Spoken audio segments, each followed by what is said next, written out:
Hello, everyone. We're here at Ballin with Bill with Trent Clausen from Conestoga over here, not too far from our shop. And thanks. We're here at I can't even talk right. SkyBox Studios, and thanks for Sideline Power for this honor to do the show here. Trent, welcome. Thank you. Thank you very much for having me out. It's great to have you here, Coach. Done a lot of nice things here for this program. So I know you played, and so tell me how you got started in football as a young man and all that. Yeah, so I grew up, we moved to Hooper when I was a kindergartner. The Logan View program was pretty traditional, good program from that standpoint. So I played, youth flag football going up. And then in seventh grade, Logan View is out in the middle of the country. So you're either riding the bus to school or you're getting a ride from brother or sister or mom or dad. So in seventh grade, how we did sports is you would have practice during the last period of the day. And then you either got on the bus and went home or mom and dad picked you up. So my mom was a secretary. My brother was a sophomore at that time. So I didn't have a ride home. So I decided, hey, I'm going to be a student manager for the high school football team. And my brother was a sophomore. And at that time, they had just hired Tim Yonk as the head football coach there. Yeah. So he did an excellent job. And I just approached him one day. I said, hey, would you be willing to have me be a student manager? So that's kind of where it opened my eyes up as a coach. Kind of a funny story, though, is I don't know if it was because I was messing around at practice or something like that. And Coach Yonk said, hey, Trent, come over here. Here's a practice plan. Here's a stopwatch. And as a head football coach, you don't usually go on time.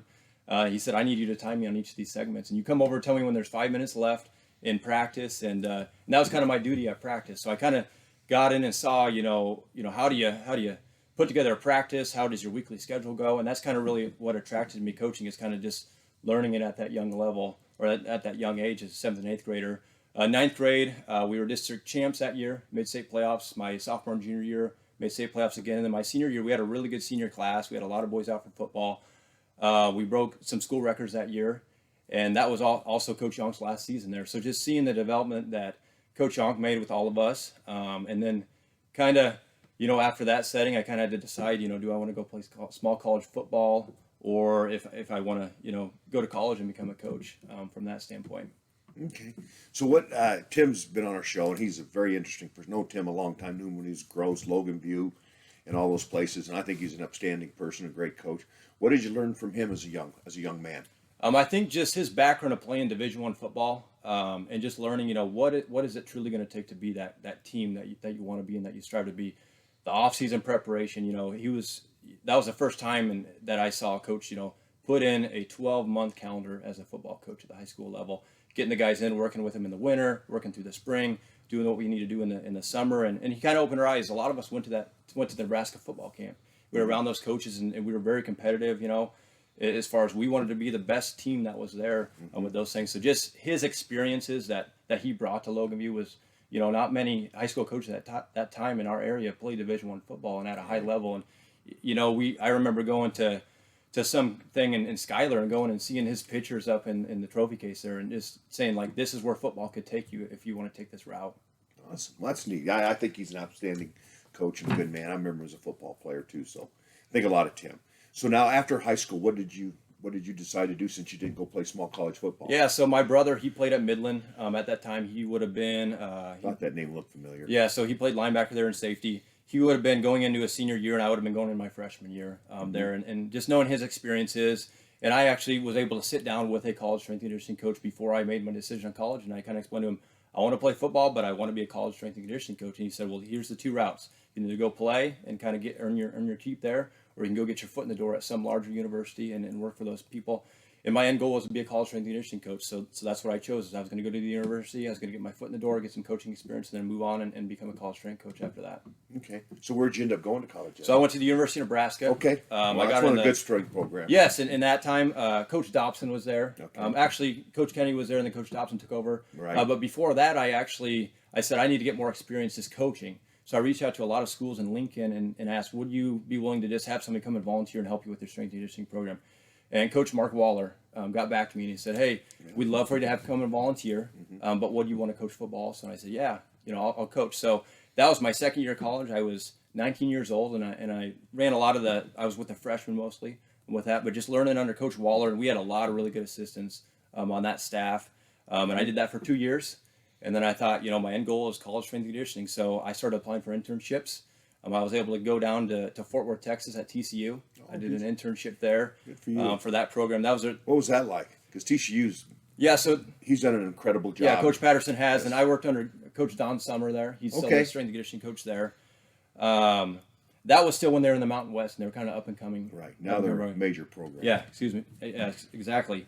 And like guys like Andy Dalton were there at that time, and Jerry Hughes. Right. So just being around those guys that they did what it took to I think they went undefeated that year. They played in the Fiesta Bowl and lost. And just seeing that and gaining the experience, as an up and coming team, you kind of see them laying that foundation. So when the next season is when they beat Wisconsin in the Rose Bowl. So knowing what those players kind of did and what kind of everyday actions that it took to get to that level with that. And with internships, usually you do those at the end of your program. In strength and conditioning, well, I did mine in the middle. So I had 2 more years of school left. And I wanted to keep my foot in the door. So I was going to go back to Lincoln, and Coach Summer asked me, what's your plan? We're not going to be able to get a grad assistantship. We're not going to be able to get you an assistant coach job. And I said, I just want to keep interning if I can. So he gave me a really good recommendation. Coach Dobson was the head strength coach under Coach Ballin at that time. And they brought me in, and for 2 years, I was there for every lift group, every speed group. I'd go to practices every once in a while. And just being around those teams, we played in 2 Big 12 championships during that time. And I kind of just earned my keep to be able to elevate myself to becoming an assistant strength coach right after college. Where'd you end up going then? So well, let me ask you one question. What'd you learn from? Because you're under 2 very good programs, and 2 very good strength coaches. So what'd you learn while you were all there? What did it teach you for your future? I think as far as Coach Dobson, he was he took a very developmental role. You got a lot of guys that are very genetically gifted that you're recruiting at those schools, but he's going to develop you as a complete player. And we're going to do things maybe a little bit differently than other programs because we know that we need to train our younger kids different than our older kids. And if you're playing on Saturdays, you're going to be on a different program than those guys that aren't playing on Saturday because we need to continue to develop you through the season with those things. And even Coach Dobson, he once you show that you're ready to coach and that you can handle it, he's going to give you responsibilities. That's good. So I was an extension of the strength and conditioning staff. I was an undergrad student, but he, if I needed to coach up a player, he was willing to just let me coach them up, let me lead my own speed groups and do things. So just that hands-on experience and get in front of those guys and coaching. I think that's the biggest thing is you really don't know if you coach until you actually the rubber meets the road and you start coaching. Yeah. So just him giving me that opportunity, and like I said, there's still guys that are there. One of the coaches just won a Super Bowl. This last couple weeks with the Bucs. So just they were happy for Sue and all them guys. Yeah, exactly. Yes. And those were 2 players, Vontae Davis. Mark and I Sue. were cheering for him. Awesome. Baby. Yep. I think that was the only time that I cheered for Tom Brady. Yeah, I think that's Mark and I talked about the next time we ever cheered for him. But just seeing, knowing what those players put in, and also with that, just kind of seeing the day-to-day operations and seeing a whole annual plan of what it takes to get a team through an off season and in season, and if you got injuries, what are you going to do from that standpoint, and if guys are bumps and bruises, what adjustments are you going to make at practice? So kind of just that experience of seeing those guys, what kind of work they put in, and kind of just seeing those freshmen develop from freshmen to seniors. That was just an excellent experience for me. Awesome. Now, did you learn anything special down at TCU? Anything different there that they did than we do at Nebraska? I definitely, as a strength and conditioning staff at the college, you have to know what your head football coach, what their scheme is, what they're going to be recruiting, so that you can develop that. So TCU's more like, they're not going to run the ball at you. They're going to try to run around you and throw the ball over top you. Whereas Nebraska, when we moved to the Big Ten, it's more of a run at you, and your defense is going to have to be able to stop the run. So. Just being able to train your athletes in the manner that your head coach expects of them on the field so that you can start winning ball games. Because, the name of the game, if you're not winning, you're not going to be there for very long. So you got to do those things. In the BCS, that's true. Yep. So now that you finished at Nebraska, what did you do then? Yeah, so I ventured out to the University of Maryland. Randy Edsel. Wow, that's a good trip. That's a good trip. What was that like? It was awesome because I was out on my own. But, in college, and you probably know this, coach of college, that sometimes the stars just have to align. To get certain positions. Yeah, right. So as I finished up my internship at Nebraska, Randy Edsel just got hired at the University of Maryland from UConn. He brought on his head strength coach was coming from UConn with him because they were familiar with each other. They had hired an assistant from Iowa. Well, Coach Dobson came from Iowa, and usually those entry-level positions, they call around the guys that they know because they trust what they say. And they kind of just said, do you have an aspiring, maybe an entry-level person that's willing to take a job? And Coach Dobson told me about it. I thought about it for a day, and I said, I got to jump on this. I'm going to be graduating here in about a month, and I don't have a job lined up yet. I'm over this volunteer work stuff, and I want to, start. I'm going to have these college loans coming out, once I'm done with school, so I got to be able to pay those loans. Yeah. So I jumped at it, and he's kind of talking to Coach Wilson on the phone. Drew Wilson was his strength coach, and he said, "We don't have any living arrangements lined up here. This is an entry level position. This is what you're going to get paid. This is what I expect of you, and you had a great recommendation from Coach Dobson. So if you want it, I need you out here by this date." So my dad and we packed up my car 2 weeks after graduation, ventured 24 hours. Yeah. I'm out there. I've made that trip to Maryland. Yep, and it's all flat road. Getting there, there's nothing to. No, if you go one way, you don't pay many tolls. You go the other way, exactly. you pay a ton of tolls. Different road or out there. So I got out there. I was going to live with an assistant there, so he already had the apartment all lined up. Oh, that's good. So that was good. And just being on my own, and I remember Coach Wilson he demanded a lot of his assistant coaches. We were there, we got there before the sunlight, and we left, when it was dark out. And with that, and he gave me a whole lot of autonomy. I trained the tight ends, the specialists, the fullbacks there, and they were my group. So during every speed development, they were my responsibility. I needed to take them through that program. And as a young coach, you have to earn that trust from the players, but you also have to, if you got to get what you want out of them. Right. So as a young coach, you got to grow up real fast. Yeah. With those things. So we got there in the summer. We won 2 games that year. Didn't make a bowl game. And as a college coach, you're developing your program. Usually, you're not coming in on good terms usually because last Steph probably got asked to leave. So you're kind of trying to influence that culture that's already been established, right, and change those things. And Coach Wilson, he definitely had a kind of training program more aligned with Nebraska. We're going to develop you. You're probably not going to be the best. We're not going to get the best athletes, probably, even though we were able to get Stephon Diggs for a year or two, which helped us out a ton. He's a heck of a receiver. Yes. So I spent a season there, spent an off season, and then during that summer, my wife, now we were dating at the time, she was still finishing up her program at Lincoln at the university. I didn't see myself as being going to be a great dad and be to the things that I was going to be able to show up to games and all that stuff, because it's a huge commitment to coach at the college level. Big time, especially BCS. I mean, it's just a commitment. And it takes a special lady to kind of go along for the ride with that too, because a lot of that stuff takes a back seat. Right. So I just didn't see myself probably working more than 5 years in that setting, and moving all over, getting the next job. And as an entry level, you got to be willing to just pick up and move. Right. But I didn't see myself doing that. So, as a family decision before we have family, I decided to move back to Nebraska. Mm-hmm. I wanted to stay in the strength and conditioning game, but I was able to come on at a private sector facility in Omaha. Which one? It's called Athletes Training Center. Okay. Physical Therapy and Sports Performance Clinic.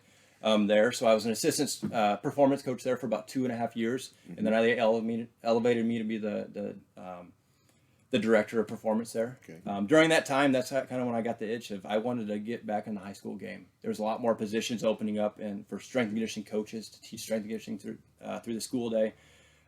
So I decided, I have a bachelor's degree in nutrition, exercise, and health science. I've already got my master's. So as a teacher, that's not always the best thing to have your master's, as a first-year teacher. No, because it puts you in a different pay group right out the bat. Yep. And about 2 weeks before our second boy was born, I approached my wife and I said, I want to go back to school and become a teacher. So I started doing an online program to get my teaching certificate and get a PE endorsement. Right. And with that program, I was able to get a job after a year of it.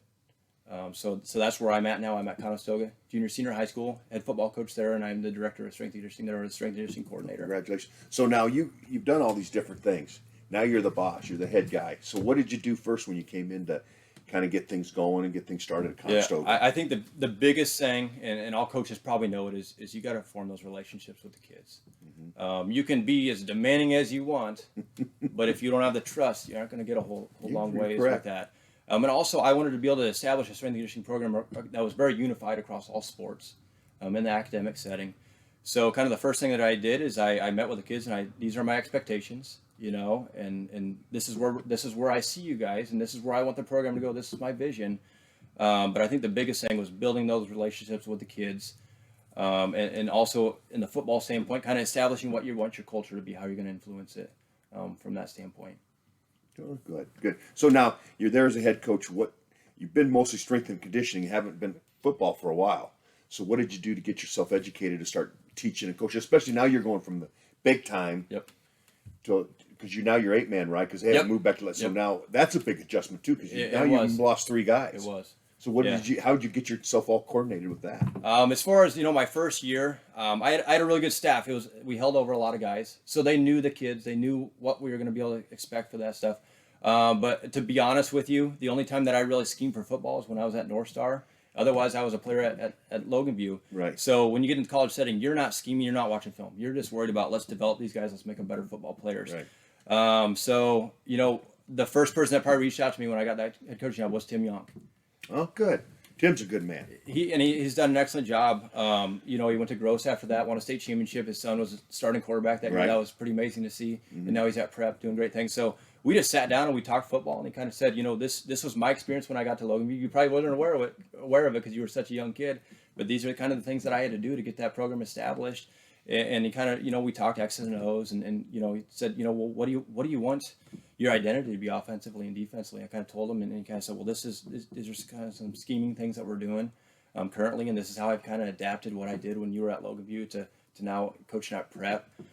So just leaning on other coaches, meeting with them, and getting to clinics, watching film. I think the biggest thing is when I started watching film at Conestoga, here's our strengths, here's our weaknesses, here's what our senior class is going to look like.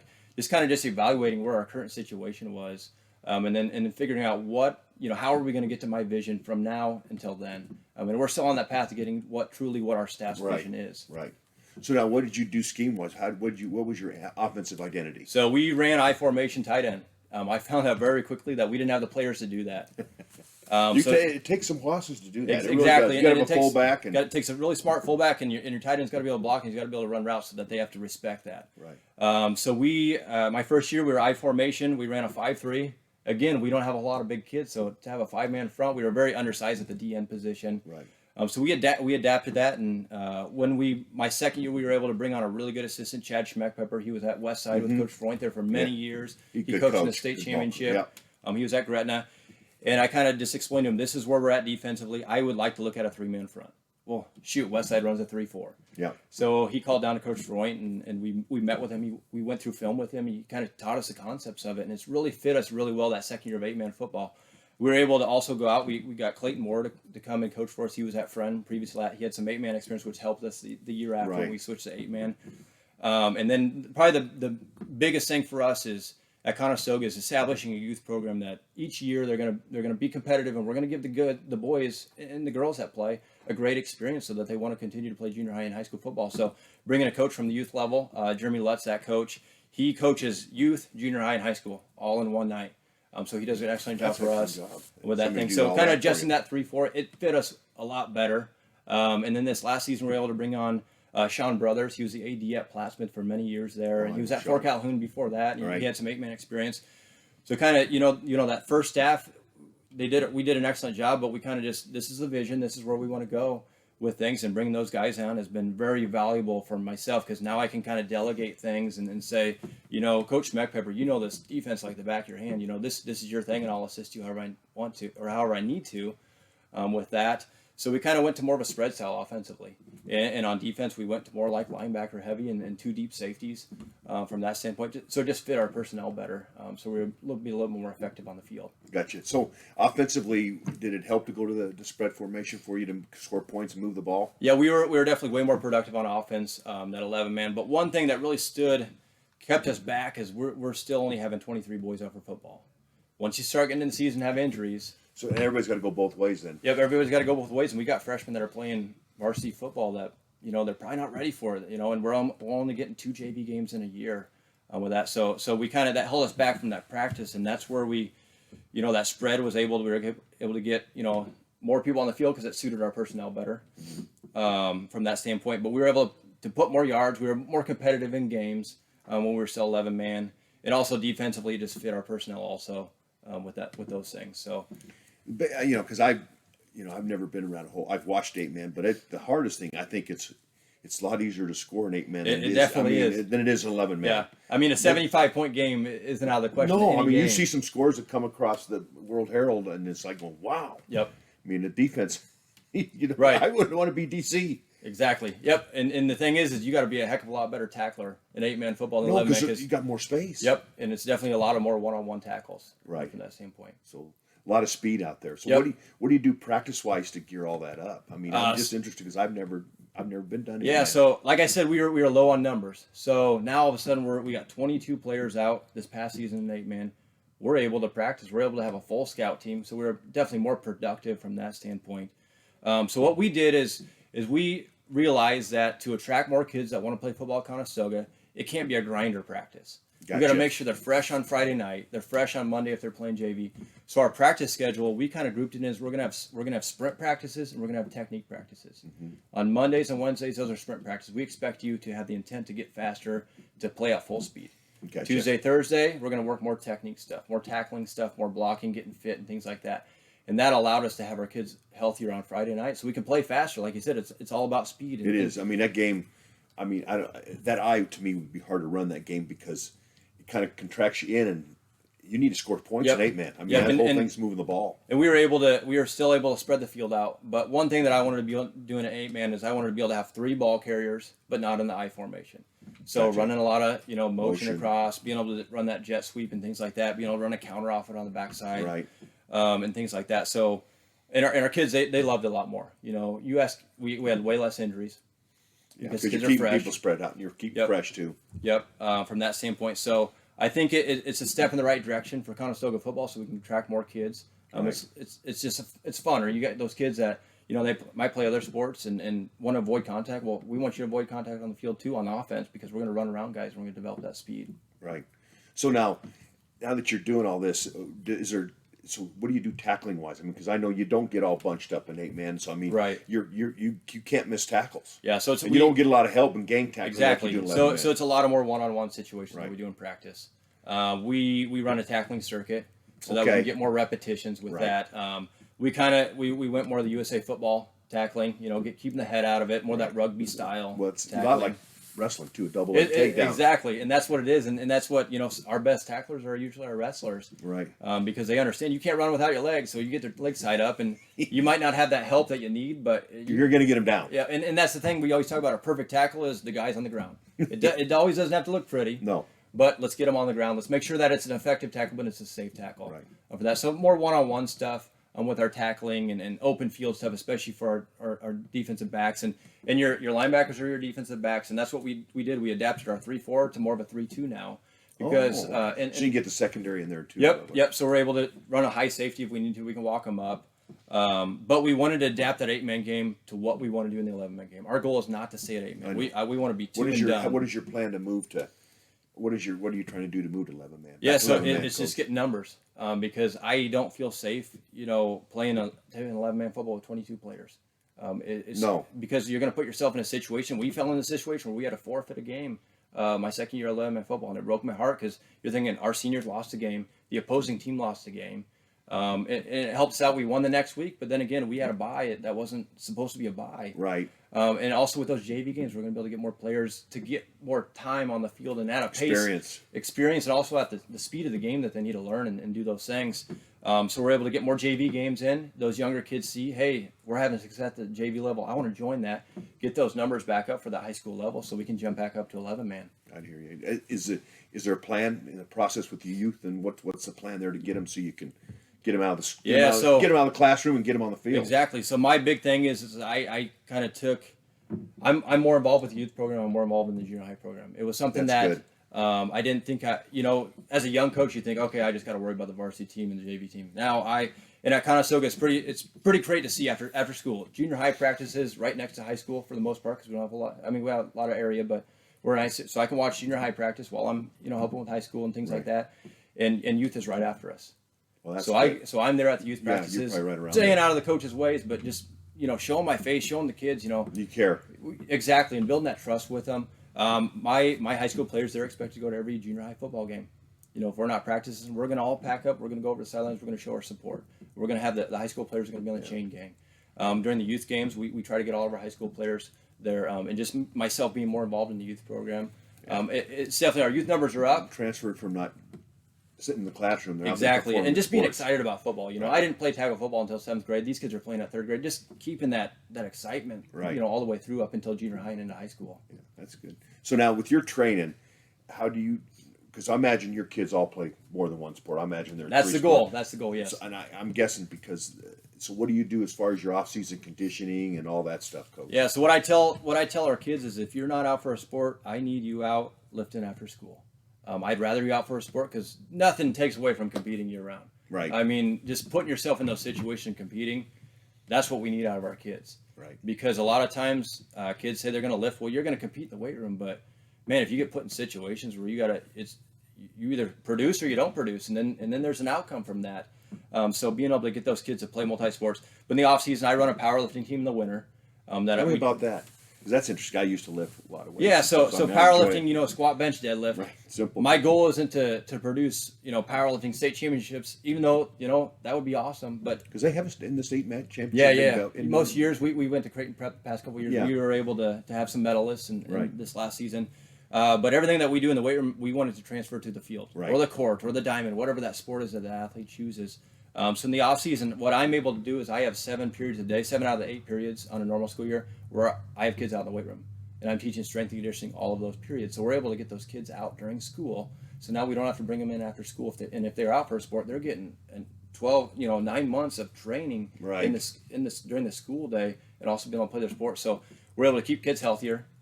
Keeping them in the game is my number one goal. Decrease the risk of injury, and let's develop you as an athlete. And those students that don't play sports and they're still in my class, let's just develop you to be stronger, more explosive, things like that. So now, because I know what the core does for powerlifting, how do you? Because that was always the thing we worried about when I was a strength coach. Was okay, we got them in here lifting heavy weights and got them working. How do we transfer it so they're competitive on the field? And that was always, because we had some guys that looked like Tarzan and played like Jane. Yeah. But I mean, that was the whole thing, was to get them so they looked like Tarzan and played like Tarzan. Yep, exactly. So what So are the skills that you use to get them to do that? one thing that we do is we're going to make sure that we're performance based. So if we're lifting and we're not getting faster, our lifting isn't effective. Right. If and that's where you're looking at. Now we're going to go into more like Olympic lifting. So it's not just powerlifting based. We're going to get into those Olympic lifts and Right. those variations. We're going to make sure that everything that we do is going to develop explosiveness, strength, hypertrophy, so we can gain size on those kids. So we're an all-encompassing program from that standpoint. So what we do is we time our kids, at least once a week. We have a really, really nice timing system that we use that our Booster Club purchased for us, that we're going to see if they're getting faster. And if they're not getting faster, it's probably 3 different reasons why they're not getting faster. They're not putting in the effort that we need them to put in. Correct. Okay. The program's not working, or they're not recovering. Mm-hmm. Okay. Otherwise, your performance should show that you're improving. Do we expect them to PR every day? No. But I expect them to be pretty close. That line that we're drawing when we plot those data points, they should be trending in the right direction. Correct. And one thing that we did during football is we actually trained for speed during practice. We timed the kids, and all of our kids were faster week 8 versus week 1. That's a big key. And it kept us healthier too, with that standpoint.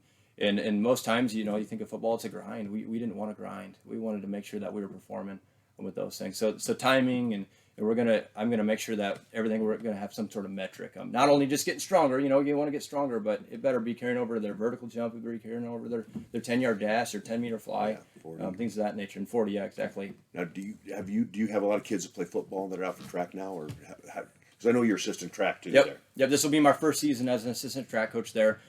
We definitely have more boys out now. That's good. And it's kind of been in a whole thing, all the coaches getting on board and saying, we have soccer at Conestoga also. So those are big 2 sports that you need a lot of numbers to be successful. Mm-hmm. So making sure that we get kids out for soccer and also track.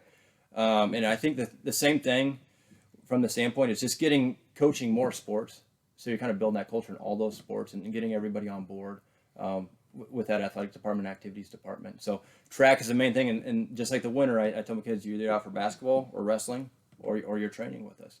You're either out for track or soccer. Well, now I can't train with you, so you better go out for track if you want to lift, and go out for soccer if you want to continue improving that standpoint too. Now, a lot of the boys, do they do one or the other in the spring? Or yes, yeah, I would say that's probably our season where we get the biggest draw of kids, just because they're 2 team sports that need to be larger teams. Mm-hmm. So we've got a lot of boys that are going out for track this season. It's their first time going out. Mm-hmm. What we tell them is, did you enjoy football? You're going to enjoy track. Mm-hmm. Do you want to get that foundation risen before the summer when we start lifting and training, Right. or do you want to start back over and not get those things with that track meet? And track, it's it's just like wrestling. It's a lot of one-on-one stuff. It's Yeah. you versus you most meets, and nobody's there to back you up unless it's a relay. So just getting out, like we talked about, competing. Just we don't expect you to get first place, but we want you to improve the entire season. Now, when I started strength coaching, I met a man in Nebraska that I thought was one of the most intelligent. I don't know if you ever spent any time. Mike Arthur. He was that. One of the sharpest guys I ever Yep. spent with it, because I started out. Boyd always says, "Go see Mike." So Yep. I'd go see Mike, and he taught me a lot about the hypertrophy and all those Yep. things that you talked about, and helped me develop when I was a young coach starting out and stuff. Yeah, and there's like what a lot of people don't understand is Coach Epley was the face, but Mike Arthur was this. He was a very intelligent guy, and, Yes. and he didn't work directly with football when I was there, but he was doing baseball, and he did some other sports, but just picking his brain. He's picking his brain because he was there for many years. Yeah, and he's still there. I actually was able to take my students down for we got a tour of the weight room from Boyd Epley. I took my students down for a field trip from Conestoga, and we met with Coach Arthur. And I don't know if the kids really realize like how much. That's a legend. That guy's a legend. You know, when it comes to strength training. he's still there, and he does an excellent job. I know it. That's great. Well, Coach, as we finish up here, I want to wish you a ton of luck and hope you get moved back to 11-man. And I really appreciate you coming out today. It's an honor to meet you. I Yeah, think thank you're you a very fine much. young person, and I wish you and your family a lot of success. Thank you. You know, I was a pro wrestler, right? I didn't know that. You didn't know. Well, you always got to finish up with the hush. Okay. That means you either want food or money, or not necessarily in the order. And I used to have a beard, long hair, so when I did this, now I'm bald, but I still got my beard. Mark made me grow it back. But anyway, here we go. You put your hand like this. Okay. You get out, you look at the camera, you get the eyes squinting a little bit, and you go, hush, hush, hush, hush. Thank you, everybody. We'll see you next week.